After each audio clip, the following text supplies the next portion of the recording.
A cardiac emergency can happen anywhere. Be prepared with a simple technique known as compression-only CPR. You can learn it in minutes, it's easy to remember, and it can help save a life. If someone suddenly collapses, check the scene for safety. Then, check to see if the person responds to you using the shout, tap, shout technique. At the same time, check for breathing, life-threatening bleeding, or another life-threatening condition. Are you okay? Are you okay? If at any time you determine the person is experiencing a life-threatening emergency, call 911 and get the first aid kit and AED or tell someone to do so. Anna, call 911 and get the first aid kit and AED. Then, if they are unresponsive and not breathing or only gasping, begin compression-only CPR. First, ensure that the person is on their back on a firm, flat surface, such as the ground. If they are lying on a bed or couch, carefully move them to the floor.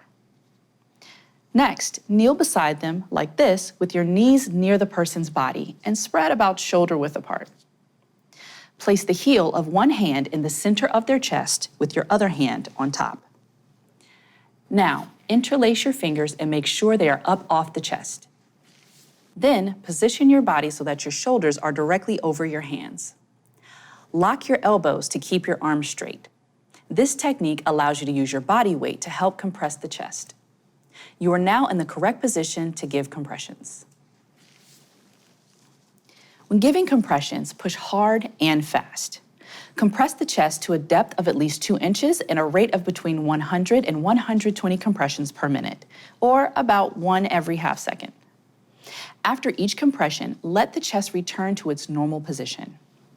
Watch as I demonstrate just a few chest compressions so you can see what they look like. 1 and 2 and 3 and 4 and 5 and 6 and 7 and 8 and 9 and 10. Finally, keep going. Continue giving compressions until you notice an obvious sign of life, like breathing, an AED is ready, a trained responder is available to take over compressions, EMS personnel arrive and begin their care of the person, you are alone and too tired to continue, or the scene becomes unsafe. If you would like to learn how to give full CPR and use an AED, you can take an American Red Cross CPR AED course. Check out redcross.org for more information.